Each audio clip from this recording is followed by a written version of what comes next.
Luc, chapitre 1. Plusieurs ont entrepris de composer un récit des événements qui se sont accomplis parmi nous, d'après ce que nous ont transmis ceux qui ont été des témoins oculaires dès le commencement et qui sont devenus des serviteurs de la parole. Il m'a donc paru bon à moi aussi, qui me suis soigneusement informé sur toutes ces choses dès l'origine, de te les exposer par écrit d'une manière suivie, excellent Théophile, afin que tu reconnaisses la certitude des enseignements que tu as reçus. Durant le règne d'Hérode sur la Judée, il y avait un prêtre du nom de Zacharie, de la classe d'Abia. Sa femme était une descendante d'Aaron et s'appelait Élisabeth. Tous deux étaient justes devant Dieu, ils suivaient d'une manière irréprochable tous les commandements et toutes les lois du Seigneur. Ils n'avaient pas d'enfants, parce qu'Élisabeth était stérile, et ils étaient l'un et l'autre d'un âge avancé. Or, pendant que Zacharie remplissait sa fonction de prêtre devant Dieu, c'était le tour de sa classe, il fut désigné par le sort, d'après la règle en vigueur pour les prêtres, pour entrer dans le temple du Seigneur et y brûler le parfum.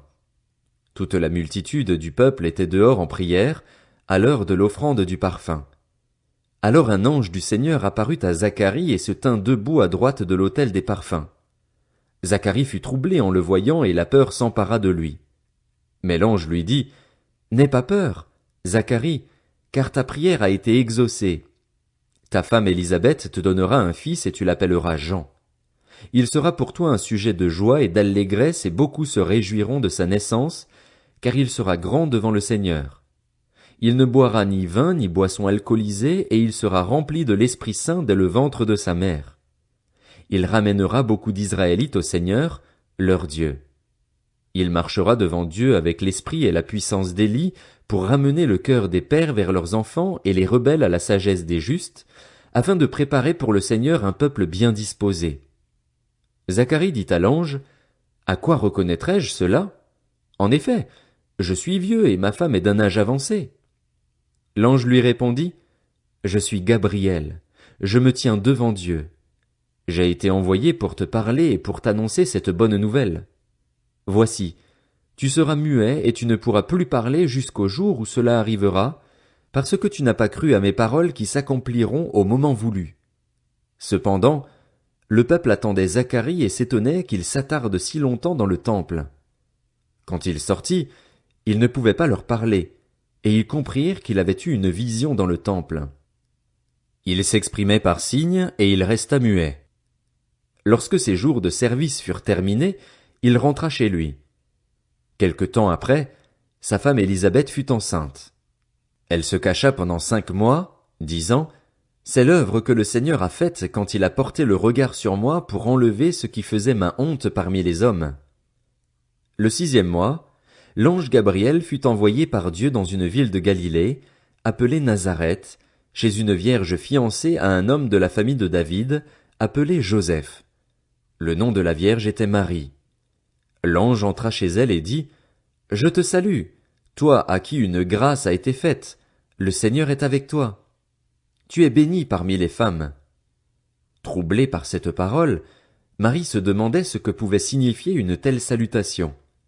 L'ange lui dit, « N'aie pas peur, Marie, car tu as trouvé grâce auprès de Dieu. Voici que tu seras enceinte. Tu mettras au monde un fils et tu lui donneras le nom de Jésus. Il sera grand et sera appelé Fils du Très-Haut, et le Seigneur Dieu lui donnera le trône de David, son ancêtre. Il régnera sur la famille de Jacob éternellement, son règne n'aura pas de fin. » Marie dit à l'ange, « Comment cela se fera-t-il, puisque je n'ai pas de relation avec un homme? » L'ange lui répondit, « Le Saint-Esprit viendra sur toi et la puissance du Très-Haut te couvrira de son ombre. C'est pourquoi le saint enfant qui naîtra sera appelé Fils de Dieu. Voici qu'Élisabeth, ta parente, est elle aussi devenue enceinte d'un fils dans sa vieillesse. Celle que l'on appelait la stérile est dans son 6e mois. En effet, rien n'est impossible à Dieu. » Marie dit, « Je suis la servante du Seigneur. Que ta parole s'accomplisse pour moi. » Et l'ange la quitta. À la même époque, Marie s'empressa de se rendre dans une ville de la région montagneuse de Juda. Elle entra dans la maison de Zacharie et salua Élisabeth.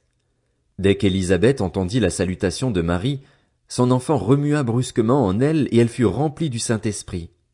Elle s'écria d'une voix forte, « Tu es bénie parmi les femmes et l'enfant que tu portes est béni.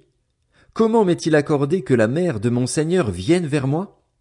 En effet, dès que j'ai entendu ta salutation, l'enfant a tressailli de joie en moi.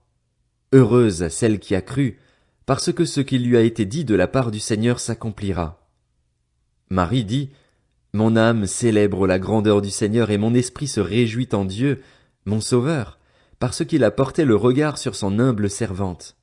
En effet, voici, désormais toutes les générations me diront heureuse, parce que le Tout-Puissant a fait de grandes choses pour moi. Son nom est saint, et sa bonté s'étend de génération en génération sur ceux qui le craignent. Il a agi avec la force de son bras, il a dispersé ceux qui avaient dans le cœur des pensées orgueilleuses. Il a renversé les puissants de leur trône et il a élevé les humbles. Il a rassasié de biens les affamés et il a renvoyé les riches les mains vides. Il a secouru Israël, son serviteur, et il s'est souvenu de sa bonté, comme il l'avait dit à nos ancêtres, en faveur d'Abraham et de sa descendance pour toujours. Marie resta environ 3 mois avec Élisabeth, puis elle retourna chez elle. Le moment où Élisabeth devait accoucher arriva et elle mit au monde un fils. Ses voisins et ses parents apprirent que le Seigneur avait fait preuve d'une grande bonté envers elle, et ils se réjouirent avec elle. Le 8e jour, ils vinrent pour circoncire l'enfant. Ils voulaient l'appeler Zacharie, d'après le nom de son père, mais sa mère prit la parole et dit, « Non, il sera appelé Jean. » Ils lui dirent, « Il n'y a dans ta parenté personne qui porte ce nom. » Et ils firent des signes à son père pour savoir comment il voulait qu'on l'appelle. Zacharie demanda une tablette et il écrivit, « Son nom est Jean. » Tous furent dans l'étonnement. Immédiatement sa bouche s'ouvrit, sa langue se délia, et il parlait et bénissait Dieu. La crainte s'empara de tous les habitants des environs, et dans toute la région montagneuse de Judée on s'entretenait de tous ces événements. Tous ceux qui les apprirent les gardèrent dans leur cœur, et ils disaient, « Que sera donc cet enfant? » Et, en effet, la main du Seigneur était avec lui.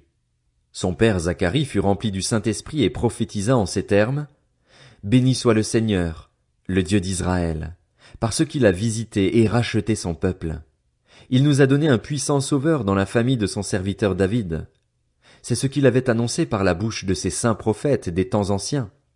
Un sauveur qui nous délivre de nos ennemis et de la domination de tous ceux qui nous détestent. Ainsi, il manifeste sa bonté envers nos ancêtres et se souvient de sa sainte alliance, conformément au serment qu'il avait fait à Abraham, notre ancêtre. Il avait juré qu'après nous avoir délivrés de nos ennemis, il nous accorderait de le servir sans crainte, en marchant devant lui dans la sainteté et dans la justice tous les jours de notre vie. Et toi, petit enfant, tu seras appelé prophète du Très-Haut, car tu marcheras sous le regard du Seigneur pour préparer ses chemins et pour donner à son peuple la connaissance du salut par le pardon de ses péchés, à cause de la profonde bonté de notre Dieu. Grâce à elle, le soleil levant nous a visités d'en haut pour éclairer ceux qui sont assis dans les ténèbres et dans l'ombre de la mort, pour diriger nos pas sur le chemin de la paix. L'enfant grandissait et se fortifiait en esprit. Il resta dans les déserts jusqu'au jour où il se présenta devant Israël.